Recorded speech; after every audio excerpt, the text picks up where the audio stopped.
Hello, gang, and welcome back to Pop Culture Addicts. I am Tim. I am your host, and this is the show that's made by this here nerd for all of you there nerds. So glad to have you. Now, our guest today is a longtime comic book creator and artist. He's done pencil, he's done ink work, a lot of cool things on the comic book behalf. Now, in 1975, he was one and a half of the creative team that brought forth a character by the name of Captain Canuck. Now, that was the pages of comic books all over the great country of Canada. Now, in 2012, Captain Canuck was brought back to life and the pages of comics again. Not only does Captain Canuck deal with comic book nemesis, but he also deals with real life issues too, including most recently the trade wars that sparked off between the United States and Canada back in 2025. Now, in our chat tonight, we're going to discuss the origin of our guest. We're going to talk about what led them to the comic book world, their inspiration behind Captain Canuck, and how they've kept a character who was started almost 50 years ago relevant in today's society. And there's other things we're going to talk about as well. I am excited to welcome Richard Cumley to Pop Culture Addicts. Welcome to the show, Richard. Happy to be here.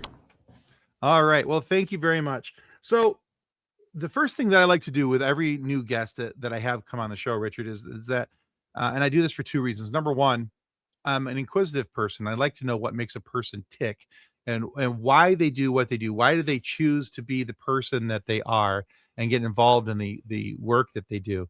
And then secondly, as I said in the introduction, I'm a nerd, and us nerds love a good origin story of our heroes. So in tonight's episode, you are the hero of the story.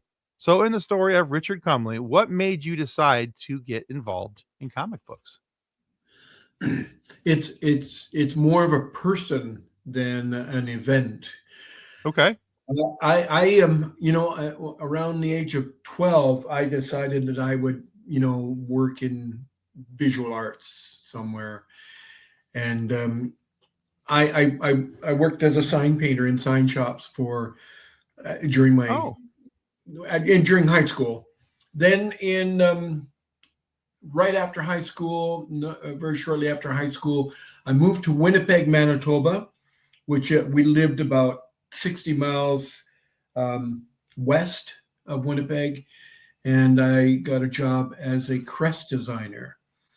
And I'm talking, you might call them patches, you know what I mean? Sports and all, of course, and this is long before computers. So everything was hand drawn. And I graduated into embroidery design, and then I worked for a while as a graphic designer. I did fashion styling in Winnipeg and Montreal were big garment industry towns in Canada at the time, in North America, in fact. And I was, that was kind of the direction I thought I might end up going. And then at church, I met a fellow by the name of Ron Leishman, a friend by the name of Ron Leishman. We became friends like almost instantly.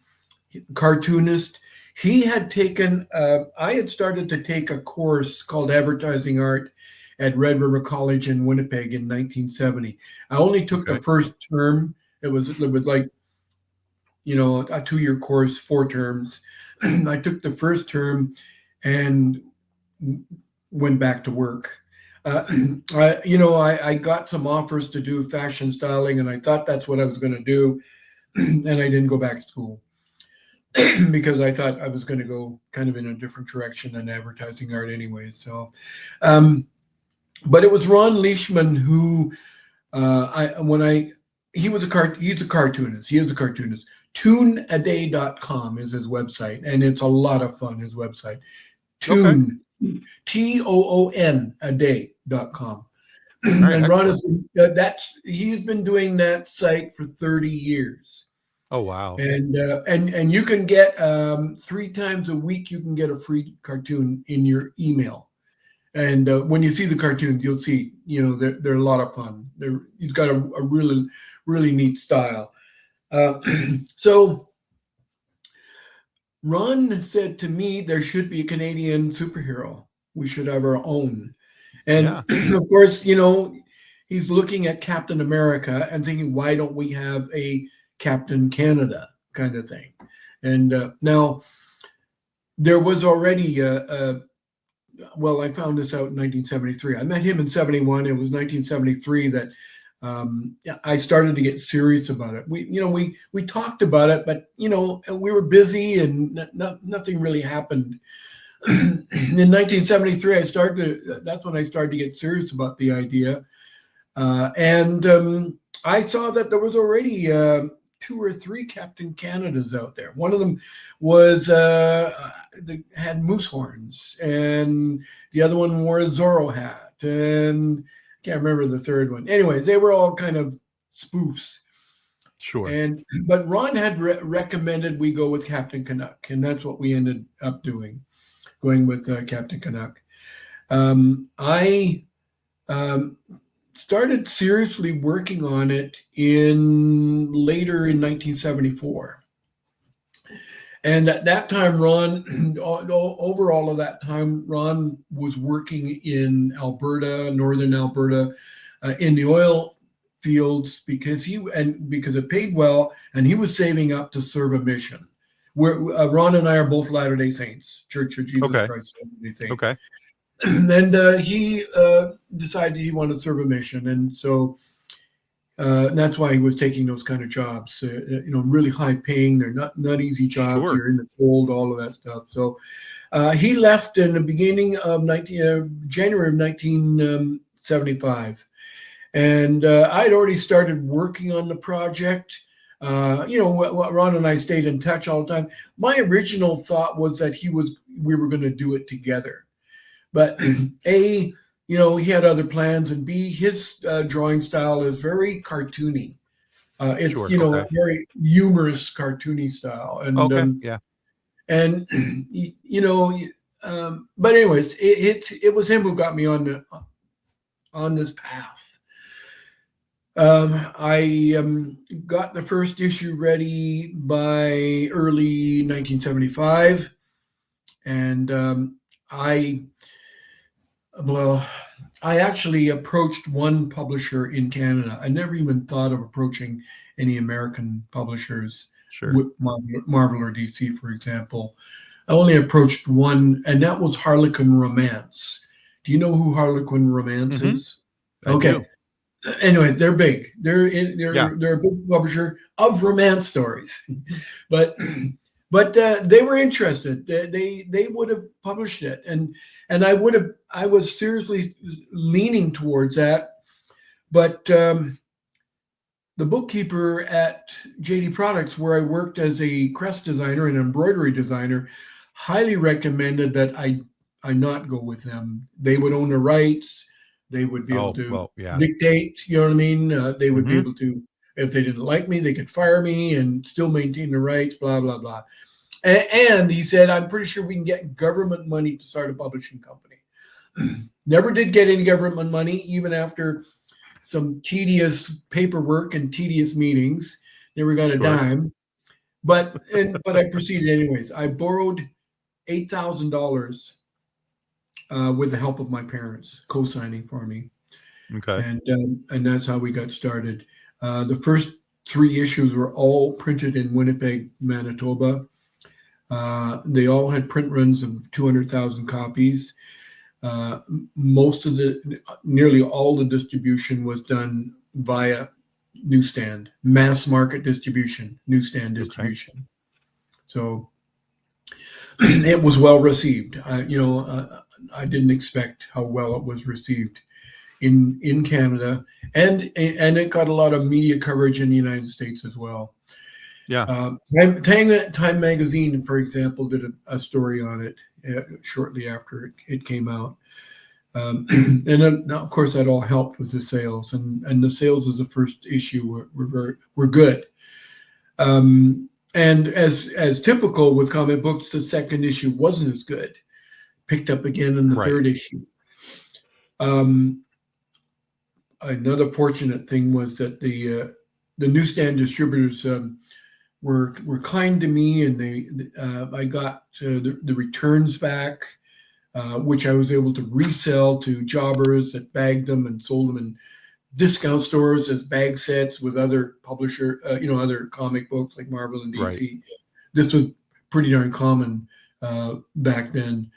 Yes. You name the discount store like a Woolworths or Woolco. Yep. I don't know if you had a Woolco in the States or not, but No, not a Woolco, but I remember getting discount bags at we had a Ben Franklin, a little yeah, five and dime store, and yeah. when I was a kid, I could get them there. Now, and so, and they would be distributed all across North America. So, and that's how, now the first three issues were distributed across Canada and also in about, I don't know, half a dozen border states, Michigan being one of them. In fact, Okay. Michigan was the first one to get distribution. And Marty Hershink, you know him? Who he I is don't think I do. out of Detroit. Anyways, I've heard of the name, but I don't think I've ever met them or really yeah, done he's much. a bit of a historian, Okay. and he said, and because I've been a guest at some of his Comic Cons in Michigan, Detroit, and other parts of Michigan. And I always get a very warm reception by Michigan comic book collectors. And I asked him once, how come people are so, know about Captain Canuck so much in Michigan and they're so nice? And he said, because Michigan was the first state to receive copies of Captain Canuck on the newsstands when it first came out. So, Okay. I get, anyways. So that was the beginning. That was the beginning. I basically ran out of money. We had the fourth issue ready to go. George Freeman and Claude Saint-Abe came along after, just as I was finishing the second issue, and they were godsend. I mean, I needed help. I was doing everything, selling advertising space and getting licensing deals and dealing with the printers and the distributors and on and on and on. And it was we had a lot of mail order ads, and that was a constant filling those mail order ads and replying to Sure. fans and all of that stuff. So anyhow, in in August of 1976, we left Winnipeg and moved to Cardston, Alberta, a small town near the border of Montana, 7 miles from the border of Montana. And we ran the newspaper there for 5 months. It was a newspaper that had a lot of good cartoons in it. And so, once we realized we liked the experience, my wife and I were married in Cardston, Alberta, a year prior to that. And so because Cardston at that time was the only place where there was a Latter-day Saint temple, so that we went there to get married. And so we moved up to Calgary, and eventually I found investors, and we got going again with Captain Canuck in Calgary, 1979 and 1980. And then that came to an end. It's a long story, but I went back to work as a commercial artist. We all did. All three of us did. We went back to working as commercial artists, and then we moved. My family and I moved to Ontario in 1985, and I got Captain, and then I did Captain Canuck again, 90 approximately 92 to 96. There was 4 issues and a newspaper strip. Okay. And then it was licensed.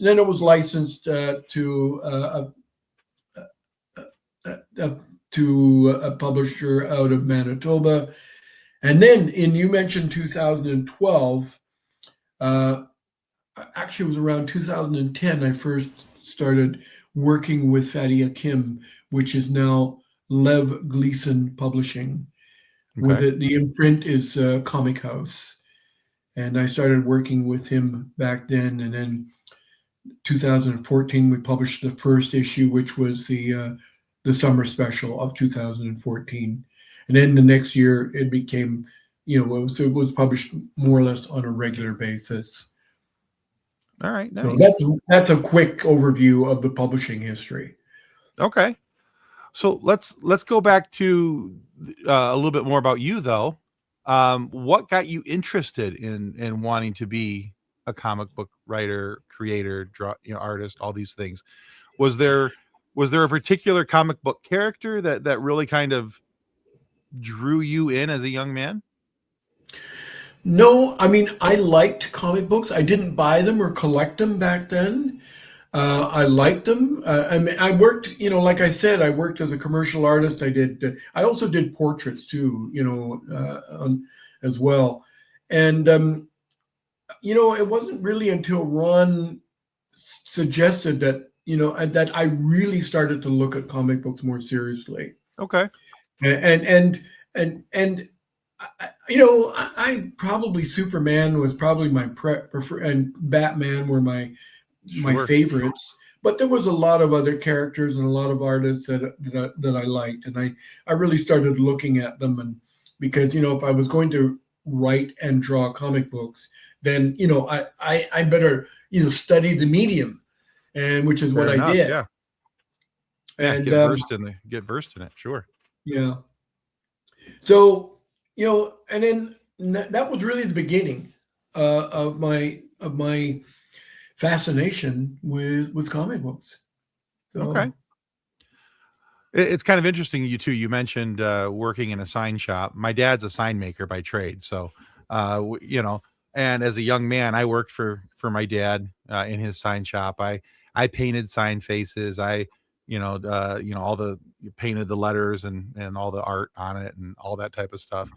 Um, but yeah, I now did you ever do any like pinstriping by hand? Because I know a few guys who do that, do pinstriping and graphics on vehicle sides, freehand with paint. And I just think that's one of the most incredible skills. yeah. Those are the kind of guys you want to perform appendectomy on you if there's nobody else around. 'Cause, Steady hands. yeah. So no, I did. I did I did lettering. I learned how to do lettering when Okay. in my early teens, and then I started making signs for stores, grocery stores, Hmm. Safeway, Sand Store, convenience store, etc. And those would be mostly indoor signs, show cards, and then I did truck Sure. lettering and all of that stuff too. So yeah, I did it all. Um, I was good enough that it looked professional, but I didn't get to that level that we're talking about pinstriping. Okay. No. Yeah, it's a really unique skill for for anybody who's listening or watching and has never watched somebody pinstripe or paint graphics or letters freehand with just they're holding the brush just like this and Yeah. they're just flowing and honestly check it out on YouTube. It's a really cool skill and it's kind of for me It's it's kind of mind-blowing. yeah, and there's not a lot of people who do that or can do that. I Yeah. mean, it's a rare skill. Even just lettering by hand, doing sign lettering by hand. There's not very many that do it anymore. It's all No. So computer generated, plastic letters, blah blah. Yeah, yeah. Yeah, my dad does mostly vinyl these days, vinyl yeah, graphics and vinyl. vinyl Yeah, lettering and yeah, all that type of stuff. Yeah, and that's still, a decent amount of work and there's still there's still skill attached to that. But it's a different system, it's a different career type than it used to be back in the day. Okay. yeah. So you also mentioned that some of the inspiration behind the story of Captain Canuck when you guys were making him in 74, 75. 75 was 1 year before yours truly was created here. So, but I have a friend from Montreal. He's a good friend and supporter of the show. His name is Phil Better, and he wanted to know what was the spark that made you guys say, "I want to make the original." When you guys were originally coming, what was the thing that really made you say, "This is why I want to make a comic book"? Well, the big spark, I think, first of all, was we felt why couldn't we, as Canadians, have our own sort of nationalistic superhero character? Mm-hmm. somebody who could be somewhat iconic with, in connection with the country. So that was, kind of the motivation. But, and also to be able to create stories, with this character and build a fan base for him was the other big motivation. So, and just to be able to, so, I think myself and other artists who like to draw, that's a big part of the motivation, trying to do it's constantly trying to create something that's better than the last thing you created, the last image that you drew. You know what I mean? Right. There's that constant feeling of, okay, this is going to be even better this time, or you know what I mean. And so, and of course, and a lot of times it's a matter of, now that we're on this road, I got to get it done. I mean, there's that thing. Okay, I've got to get so much work done here. I've got to get so many pages penciled and inked and colored, and Right. yeah.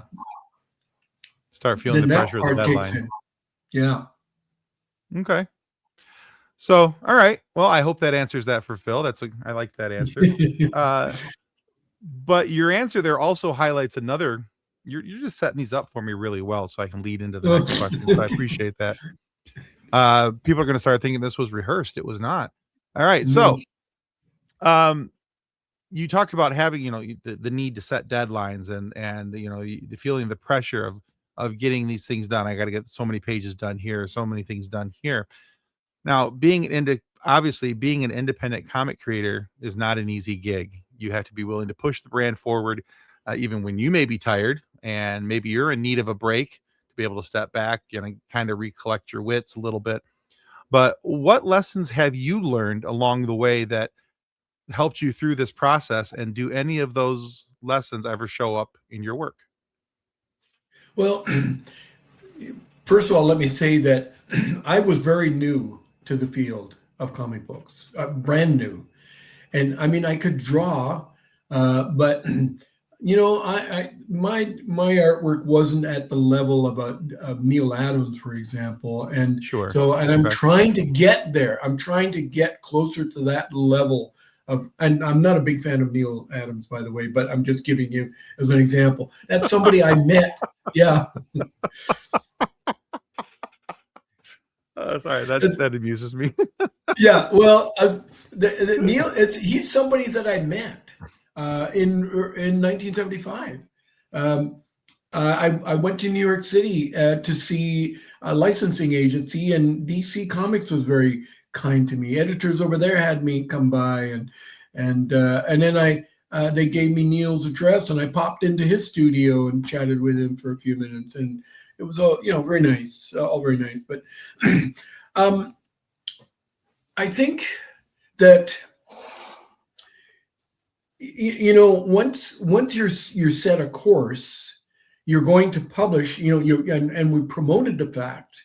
We sent news releases out that we're coming up with a comic book series, and it's going to come out at the beginning. We were coming out every second month. It was going to be a bi-monthly, and it was harder, even meeting that schedule.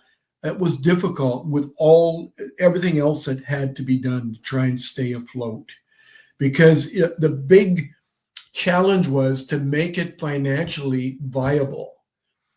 Okay. I was fortunate that I got a licensing deal in the beginning with Tam O'Shanter out of Montreal to make tops and pajamas and T-shirts, etc., and a few other things like that helped us. But it was a tough business, especially we're relying on newsstand distribution for our nearly was 98% of our sales. Now, in 75 was the beginning of direct market sales, just the very beginning. Phil Suling, if you've ever heard that name. I met Phil in Brooklyn, and he had a very strong Brooklyn accent too, by the way. So very strong. So, which was fine. But he bought 1,500 copies from me. And then later on, he bought more and more as he grew. We think there were 4 or maybe 5 comic book stores in all of Canada in 1975. So eventually, we started supplying them, and as the 70s rolled on, more and more comic book stores opened up, and then into the 80s, they continued to grow, and then that became the primary market eventually. Now, what was the original question again, Just, Tim? what lessons you had learned along the way, and Oh, if any of those lessons showed up in your work. oh, okay. Well, um, one of the lessons I learned is that I could improve every and we did improve. Every issue was better than the last. And then when Mhm. George, and especially when George came along and became the primary illustrator, it really improved again. You know what I mean? George is a terrific artist. He's got a lot of fans. George, often I've been to many places, and people tell me how much they love George Freeman's work. So I guess one of the lessons I learned is, finding good people like George was essential. Okay. And Claude Saint-Domingue. Claude literally just showed up at my doorstep, and from Montreal. He might have spoken 15 words of English. And some of those words were, "I come to help you with the comique." So so he still has he knows a lot more English now, but he still has the thick accent, Sure. and he lives in Alberta now. But yeah, so yeah, I mean, having the right people uh, on your team, one of the big lessons I learned. Um, I mean, uh, and the fact that not only do you need to continue to improve the product, the output, but Right. you can, you know what I mean? Not only do you need to, but you can. It will Right. happen if one sets one's mind to it. Okay. So there you go. Good. Great answers. All right. I liked the detour to get to them, and yeah, good answer. Good way to wrap it up. Okay. One of the things I learned about just recently, and I didn't know this was a thing until honestly the last couple days, and I was able to watch a few episodes, was the animated web series um, that came out and had some really big names attached to that Yeah. in both the acting and voice acting world. This series was no slouch, and it's pretty entertaining. So my question is, how involved were you in the making and creation of that series? And then would you like to see that make a comeback? I wasn't heavily involved in it. That was also Fatty Hakim's work as a producer, and he put a lot of effort into that. And he was able to get these big names, and a lot of the music was really. Yeah, People wondered how on earth he got those particular pieces of music and those artists to agree, etc. And Yeah, he did a great job. My contribution was as a story consultant, and and and I have a 5-word part in the first episode, and I say okay. something like, "Is that a bomb?" I think that's what I say, and I can remember having to be in the sound booth and saying it at least a dozen times before they were satisfied with my delivery. So Get the there, right that was inflection my on it. Yeah. those are my main contributions. You developed the concept, you developed yeah, okay, very good. Yeah, And is that a bomb? Okay, yeah. fair enough. Or I think All that's a right, bomb. Whatever. Yeah, I think that's a bomb. Either yeah, way, is that a bomb yeah, or I think that's a bomb? Either yeah, way, you were concerned about the possibility of there being a bomb. yeah, Very good. Very good. All yeah. right. All right. So, Richard, sometimes our biggest projects or best known works aren't always the things we want folks to remember us by, or just we may feel that another project deserved more attention than it got. So, what's the project aside from Captain Canuck that you would like people to know more about and possibly even support? Well, I have a website called comelyart.com. Okay. So comely ART. And that art has maybe a couple of hundred different images, which are available for license. There's a licensing agency actually based out of Minneapolis that handles the licensing of those images. And this is some images that people might use on, publishers might use. So, Okay. and I don't make, I make very little money off of that website, but it showcases work that I've done over more than 50 years. So we celebrated the 50th anniversary of Captain Canuck last year. Last year was Hmm. the 50th anniversary. I started in 75. And so, I mean, I am still working with the publisher still, but most of the work is now being done by Fatty Akim. He's got a publisher, Keith, who and other people involved. I'll do covers. I'll write stuff for the comics, but most of the work now is done by other people. And there's lots of Okay. people who are anxious to write and illustrate Captain Canuck, and I'm happy about that. I have done the other big project that I'm working on right now. I have been for months. Is an autobiography and the history of Captain Canuck, and Okay. they've started a production company here in Canada and started shooting a documentary on Captain Oh, neat. Canuck. Yeah. So, and that the target for that is to air next summer. So, Okay. we're more than a year away from that. Um, Okay. and the book will come out at the same time. The book will have a lot of illustrations and a lot of photographs in it. But I mean, I so in reality, I the amount of time that I spent working on Captain Canuck over the 50 years is dwarfed by the amount of time I spent doing all kinds of other illustration work. I did editorial illustration. Right.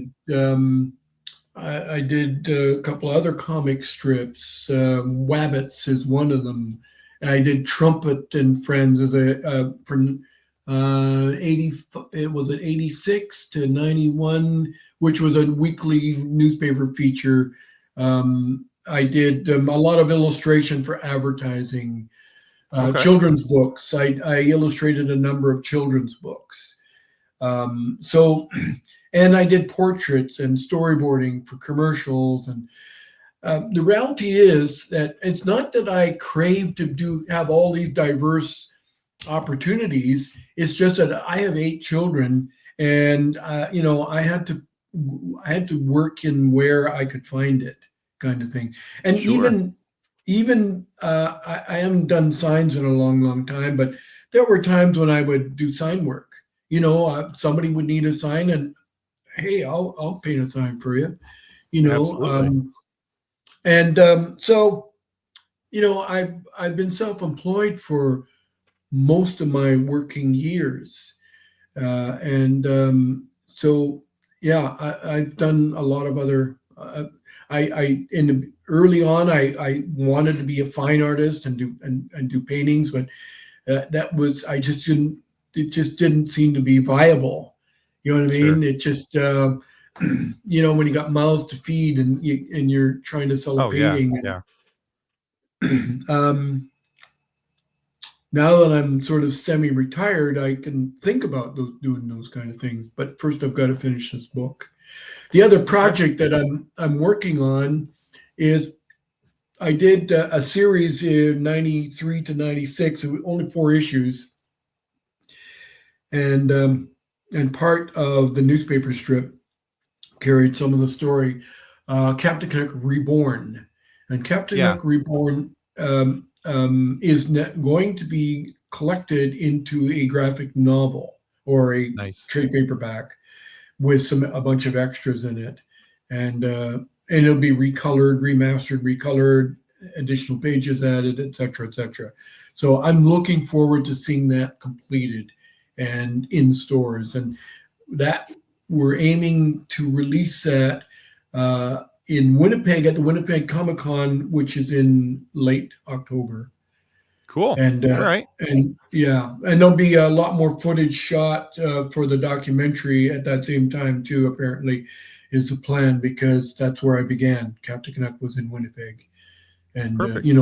I rented a little office, and then etc. So Nice way to bring it full circle. yeah. Okay. All right, Richard, we've asked you all these serious questions.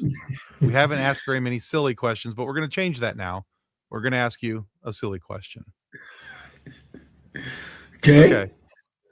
And it's not all that silly, but we like to call it a silly question.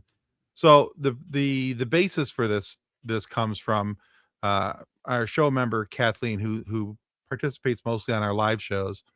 Her and her daughter were out and about in the town they live in, and somebody asked her daughter this question, but did not ask Kathleen this question. And Kathleen thought that was kind of rude, because she thinks that you should never age out of this question. So that question is, Richard Cumley, what's your favorite dinosaur? Oh boy. What's a big, long one? The big one with the long neck and the long tail. Which one's that? Brontosaurus. I think you're right. Brontosaurus. Okay, that's the one I go with. All right, the big fair answer. Yeah. Big, gentle giants, veggie eaters. Yeah. Cause no harm, do no harm. That's a solid answer. Yeah. All right. Very good. And we're vegetarians too, so we fit right in with those guys. Well, there you go. It's meant to be. All right. Well, Richard, thank you so much for being on Pop Culture Addicts today. Where can our guests where can our viewers and listeners go to find out more about our guest, Richard Cumley? Two places, two sites that I can think of, and that's levgleason.com. L-E-V Gleason, GLEASON.com. That's the publisher. And then my website, cumleyart.com. So those are two places to go. Mind you, you could just punch in Captain Canuck and a whole bunch of stuff will come up, in Google. It does. You know what I mean? Tons of stuff, and you probably, So, there's a whole lot of Captain Canuck out there if you just Google that. Yeah. Okay. All right. Well, I will make sure that we put those links into our show notes down below so that people can go to your website, go check out the publisher's website, and just do a Google search on Richard Cumley and Captain Canuck, and you'll find out all the things that we didn't talk about tonight. You'll be able to find it all there. Trust me, there's a ton of stuff out there on both of those really cool guys. But this seems like a good time to remind you that if you haven't already, now's a good time to click that like and follow button here on YouTube for Pop Culture Addicts, because doing so helps us to get more amazing guests like Richard Cumley here to come on the show, have these great conversations, and give you guys something to enjoy and to listen to, and be able to be sure to check out Richard's work as well. There's a lot of stuff out there, and go check out his art as well. So Richard, thank you very much for being on the show. Thank you to everyone for listening and or watching. And until next time, may the force continue to be with you as you live long and prosper. Goodbye. Reference to any specific product or entity mentioned on this podcast does not constitute an endorsement or recommendation by Pop Culture Addicts. The views expressed by guests are their own, and their appearance on the program does not imply an endorsement of them or any entity they represent. If you have questions about this disclaimer, please contact us via email at info at pcapod.com.